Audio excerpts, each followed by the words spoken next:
एक गरीब किसान की कहानी हिंदी में। आज के इस लेख में हम आपको एक गरीब किसान की कहानी बताने वाले हैं। तो आइए जानते हैं। एक गरीब किसान की कहानी हिंदी में।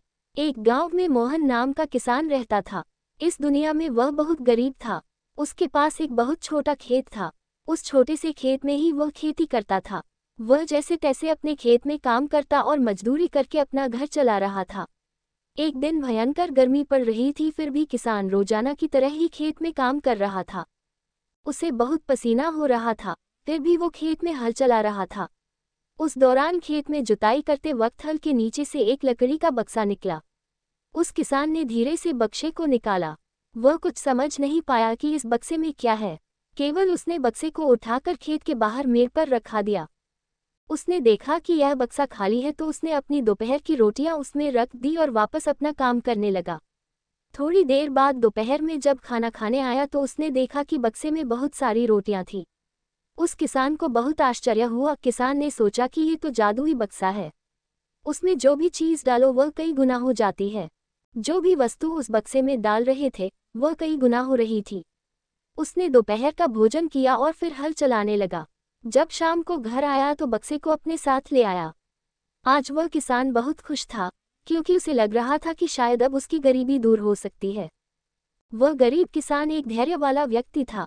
कभी भी उस बक्से से जरूरत से ज्यादा सामान नहीं लेता था। कुछ दिनों बाद उस बक्से के बारे में गांव के जमींदार को पता चला। वह जमींदार एक लालची व्यक्ति था। उसने सोचा, मेरे जमींदारे में किसी भी जादुई वस्तु पर तो मेरा अधिकार होगा। जमींदार के कहने पर उसके आदमी उस किसान को पकड़कर ले आए। उस जमींदार ने किसको धमकाया और कहा कि तुम्हारा खेत मेरी जमींदारी का हिस्सा है, इसलिए उस बक्से पर मेरा अधिकार बनता है। उद्धरण चिन्ह।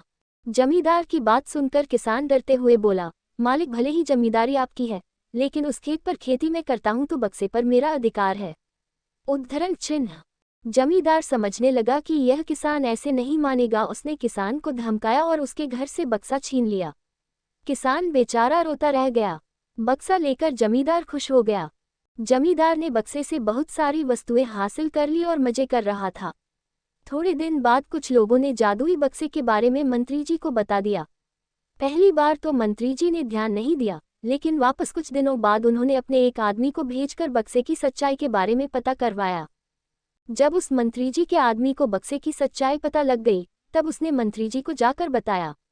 मंत्री जी ने तुरंत जमींदार को बुलाया और कहा, तुम्हारे पास जो बक्सा है वह तुरंत मुझे दे दो।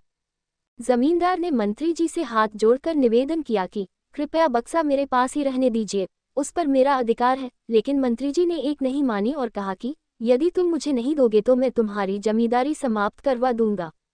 जमींदार ने डरकर बक्सा सौंप दिया। उस बक्से को प्राप्त करने के बाद मंत्री और भी मस्त हो गया। अब तो विरोधियों को मंत्री की शिकायत करने का एक और अच्छा मौका मिल गया। विरोधियों ने मंत्री की शिकायत के साथ साथ बक्से की बात भी राजा को बता दी। राजा को जब पता चला कि यह बक्सा किसी गरीब किसान के खेत से मिला है, तब राजा तुरंत अपने सेनापति के साथ मंत्री के घर गया और मंत्री से कहा, पूरे देश की जमीन पर राजा का अधिकार होता है, इसलिए उस बक्से पर मेरा अधिकार है। तुरंत बक्सा राजमहल भिजवा दो। मंत्री ने तुरंत राजा की बात मान ली और सेनापति को बक्सा दिया। उस राजा ने बक्से से सबसे पहले खजाने के धन को बढ़ाया और सुख सुविधाएं बढ़ाई। कुछ दिनों के बाद राजा को बक्से की चिंता होने लगी कि इसे कोई चुरा ना ले। राजा उस बक्से को हमेशा अपने साथ रखने लगा।